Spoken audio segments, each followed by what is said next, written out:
Salve, salve, salve, salve, rapaziada, tudo certo com vocês? Como vocês estão? Eu vou tomar muito cuidado para esse pós-eliminação contra a equipe do Londrina não vire uma tentativa de queimar X ou Y aqui no canal. A gente vai reavaliar muita coisa porque eu acho que um jogo como esse pede que a gente reflita sobre o caminho que o Atlético está seguindo ao longo da temporada. Era natural. Isso tanto no aspecto dos jogadores, como a gente já criticou aqui no vídeo anterior, Zapelli e Viveiros, como no aspecto técnico. E a gente vai falar sobre o Odair Hellmann numa perspectiva muito necessária, pelo menos na minha visão, que é a perspectiva envolvendo a estratégia. Odair Hellmann, mais uma vez, ele tropeça quando o time dele precisa propor jogo. E a gente entra num cenário que vai ser inevitável o Atlético ter que ser o time protagonista ao longo dos 90 minutos. Vai ser inevitável que a gente precise se impor contra times mais frágeis. E agora, numa perspectiva de Campeonato Brasileiro, Vitória, Chapecoense, Remo e outros times que talvez sejam até parelhos ao Atlético, que naturalmente vão entregar a bola pro Atlético e vão falar pro Atlético, se vira aí. E cada vez mais, a certeza que eu tenho é que esse time ele não sabe se virar com a bola. Mesmo tendo jogadores que, numa analogia, são ferramentas para encontrar espaço na defesa adversária. Jogadores que podem, numa jogada individual, numa associação, criar cenários muito positivos. Eu não vou falar que o Odair é o maior culpado, porque eu não acho que esse termo seja legal. Mas eu acho que se você pegar o segundo tempo contra o Corinthians e os 90 minutos contra o Londrina, você tem alguém responsável da inoperância ofensiva do Clube Atlético Paranaense, esse alguém é o Odair Hellmann.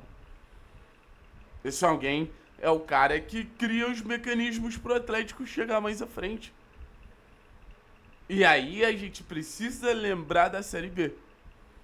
A Série B ela foi muito clara com o Atlético.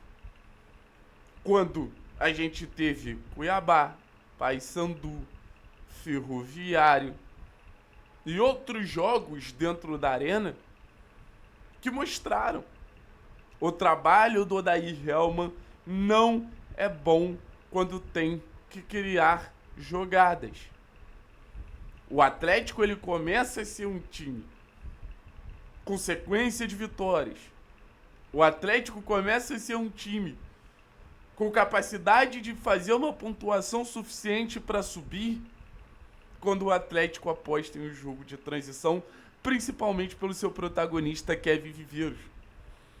Porque é uma sacanagem com o Viveiros montar um modelo de jogo que obriga ele a ficar duelando pelo alto com os zagueiros.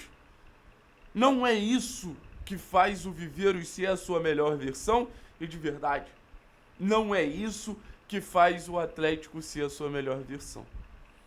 E aí me vem na cabeça uma grande necessidade que o Odair tem de falar que não é retranqueiro.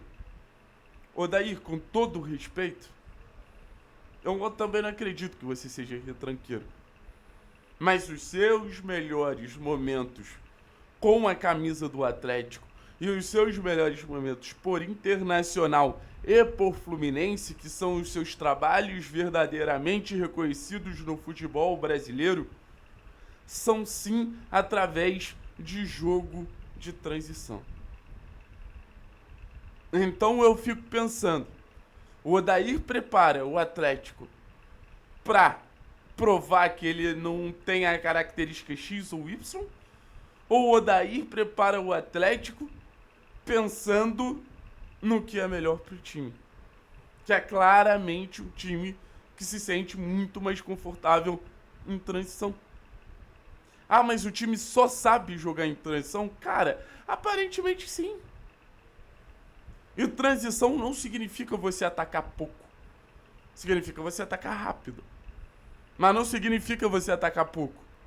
Ah, Thiago, mas a gente sai atrás do Londrina. O que, que a gente pode fazer para tirar o Londrina lá de trás e usar e aproveitar da transição?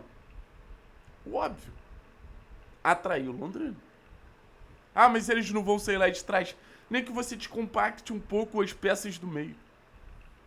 Nem que você tire um pouco as peças do meio ali do centro, porque você vai gerando desvantagem. Quando o volante é só para pressionar e você, consegue conduzir a bola, você joga nas costas desse volante, aí o zagueiro tem que subir para pressionar, sabe?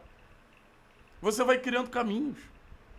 A partir da atração e do ataque nas costas. Da atração, o ataque nas costas. Da atração no ataque das costas. Só que no final das contas, parece que o Atlético ele fica perdido nesse handballzinho, que é ataque contra defesa, ataque contra defesa. E o Atlético não tem nem as peças certas para esse modelo. E aí talvez o Odair seja extremamente inocente. O Odair não tem um centroavante, que é uma peça óbvia. O Odair não tem, nesse momento, pontos de 1 contra 1, e você vai ter o retorno do Isaac contra o Bragantino, se ele quiser levar, que eu acho que vai ser uma adição de característica muito interessante. Ontem ele bota o Leozinho, mas parece que o Leozinho morreu, parece que o Leozinho acabou, parece que o Leozinho não tem mais capacidade de jogar bola. Então, assim, não tô pedindo a saída do Odair, mas tô pedindo duas coisas. A primeira, que ele entenda como esse time se sente mais confortável. Que ele entenda como esse time se sinta mais à vontade. Ele conseguindo fazer isso, eu acho que o Atlético volta ao caminho natural das vitórias. Porque até nesses jogos eu não acho que o Atlético ele foi um terror muito grande, não. E segundo, que se ele não tem as peças suficientes para um jogo mais posicional, ele crie outros caminhos. Seja mais criativo, seja mais versátil. O que eu espero do Odair é isso. O entendimento que quanto mais perto a gente estiver da defesa adversária, mais perto a gente vai estar do nosso maior calcanhar de Aquiles, que é a incapacidade de ter um time atacando e sufocando o adversário e gerando situações, porque fica muito claro, esse não é o perfil do Clube Atlético Paranaense, esse não é o perfil desse grupo de jogadores, esse não é o perfil de tudo que a gente conseguiu construir.